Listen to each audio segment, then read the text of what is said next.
मेरे घर के अंदर किसी नेता की तस्वीर नहीं है। भगत सिंह की मिलेगी, चंद्रशेखर आजाद की मिलेगी, वीर तेजाजी महाराज की मिलेगी। मैं नेताओं की फोटो नहीं रखता कि मेरा आइकन नहीं है कोई नेता। हाँ, मैं नेता जरूर हूं, लेकिन मैं व्यवस्था बदलना चाहता हूं। अभी ये गांव के अंदर लोग मुझे कह रहे थे कि कितनी ताकत ले हो, 7-8 बार वोट दे दिया था ना। बात तो सही है, वो भी थक रहे हैं वोट देके कि राज कदा आए। तो मैं कहा राज होता कौन था कि सू सू गाड़ी कर। मैं कि बैठो माली गाड़ी में भी सू सू सू सू कर। मैंने कहा तो लाल बत्ती लगा घूमता ही था मैं।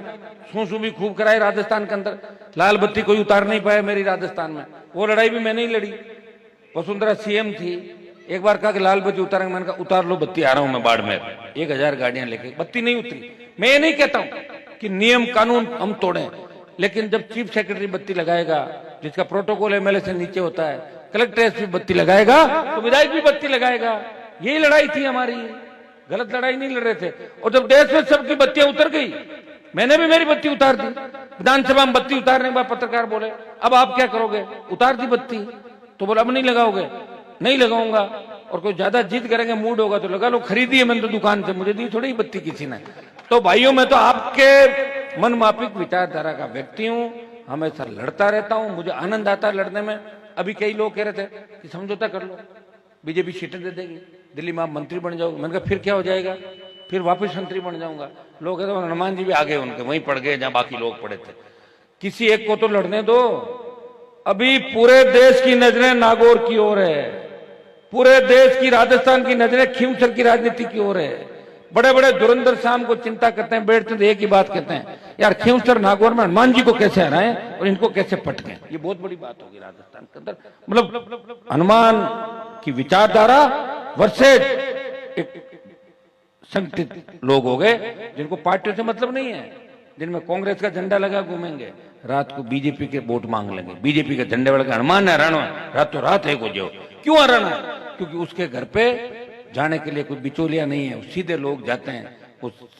आप ये बताएं कि मैं लड़ा वसुंधरा से, गहलोत के बेटे को हराया। कई लोग कहते हैं हनुमान जी की पार्टी तो गहलोत की पार्टी। आप ये बताओ कैसे हो सकती है?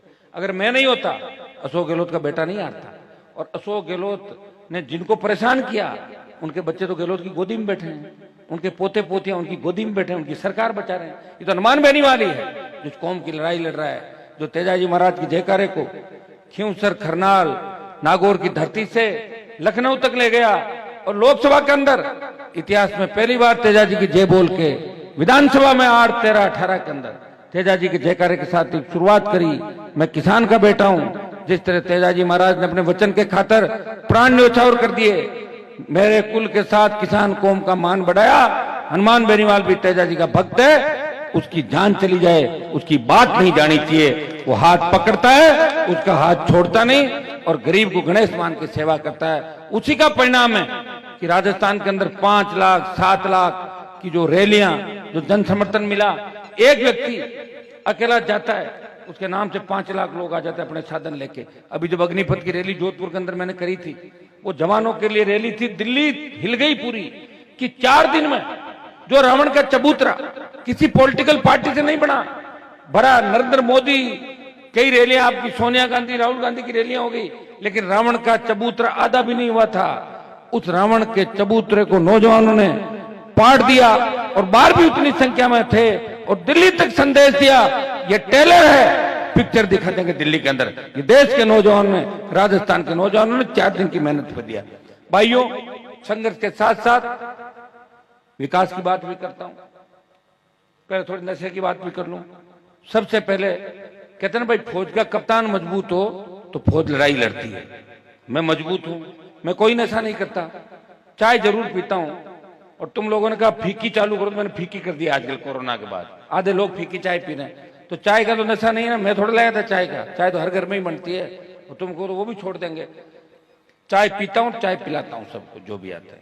बाकी नशे से दूर हूं, जुनून है मेरे अंदर, प्रयास कर रहा हूं।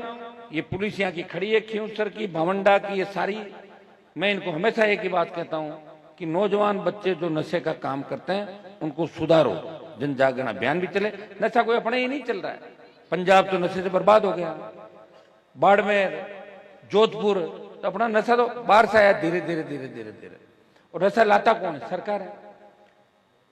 सरकार अगर चाहे कि शराब बंद हो जाए, हिम्मत है कोई शराब खरीद ले या बना ले? सरकार खुद ही, अरे भाई सरकार में तो शराब का धंधा करने वाले, पूरे जीवन ब्लैक की दारू बेचने वाले, वो जब सरकार के अंदर विधायक बन जाते हैं, राज्यसभा में चले जाते हैं, और डोडा पोस्ट की ब्लैक में जेल गए हुए स्ट्रीट सीटर जब विधानसभा और लोकसभा के अंदर चले जाते हैं, तो नशे का कारोबार बढ़ेगा। कौन रोकेगा उस नशे को? लेकिन मैं विश्वास दिलाता हूं कि मैं सत्ता का इर्द गिर्द भी आ गया, उन नशा करने वालों को भी और नशे का कारोबार करने वालों को भी इनका पुख्ता इंतजाम राजस्थान में कर दूंगा। इतना विश्वास मैं आपको दिलाता हूं। एक मेरी आदत है, मैं बात को छेड़ता नहीं, और छेड़ने के बाद हमेशा याद रखता हूं। शुरू से मैं बदल नहीं सकता मेरी आदत को, और डरता किसी से नहीं। मैंने राजस्थान में ये भी देखा था, एक जमाना था जब राजस्थान में हार्डकोर अपराधी किस तरह किसान के बेटों के सीनों पे गोलियां चला रहे थे, तब वो नेता कहां गए थे जो आज बड़ी बड़ी बातें करे? अकेला हनुमान बेनीवाल था, उन अपराधियों से लड़ रहा था, जिद्दी वसुंधरा से लड़ रहा था, विपक्ष नहीं था। एक व्यक्ति जो विधानसभा में विपक्षी भूमिका निभा रहा था, एक व्यक्ति आज राजस्थान के अंदर विपक्षी भूमिका निभा रहा है। किसान बिजली से तंग है, वो सड़क पे ठंड में बैठा है। बजरी से किसान तंग है, वो बजरी की रेटें कम कराने का काम कर रहा है। माफिया से लड़ रहा है, पेपर लीक हो रहे हैं, वो सीबीआई जांच की मांग कर रहा है। कहीं अगर गरीब किसान के बेटे की हत्या हो जाती है, कोई गैंगस्टर अगर किसी पे गोली बरसाते हैं, तो हनुमान बेनीवाल और उसकी पार्टी के लोग उस गरीब को न्याय दिलाने के लिए सबसे पहले उस स्थान पे पहुंचते हैं। ये इस संघर्ष का ही परिणाम है, ये आपका आशीर्वाद का परिणाम है कि मैं कभी थकता नहीं। और एक बात मैं और कहता हूं आपको कि जिस दिन आप थक जाओ मुझे बता देना, मैं रुक जाऊंगा, क्योंकि आप ही तो मेरी ताकत हो। अभी लोग कह रहे थे कि साहब कितो दुख पड़ना पड़ी, दुख तो पा ही रहे भाई। पहले अंग्रेजों ने राज किया, अंग्रेजों के राज के बाद जागीरदारों का राज देखा सरपंच साहब आपने, जागीरदारों के राज के बाद अकाल का साया, हमेशा अकाल पड़ता था। हमारे नहर इलाका नहीं था, यहाँ के नेता नहर नहीं लाए, नहर लाते तो यहाँ के लोग मजबूत हो जाते, पढ़ लिख के आगे बढ़ जाते, जमीनें पंजाब की तरह सोना उगलती, बेटे बेटियां जर्मनी इंग्लैंड अमेरिका में पढ़ते। उनकी सोच थी कि यहाँ के किसान और उनके बेटे हमारी दरी पट्टी बिछाए, इसलिए आपको यहीं पे रख दिया। भाइयों, ये व्यक्ति आपको हर वो सुख देना चाहता है, आपकी हर तकलीफ को मिटाना चाहता है, वो प्रयास कर रहा है। और उसके बाद नेताओं का धोखा, अकाल और नेताओं का धोखा, 4-4 बार शोषण हुआ हमारा। अंग्रेज, जागीरदार, अकाल और नेता, फिर भी हम जिंदा हैं। तेजाजी महाराज के आशीर्वाद से जिंदा है।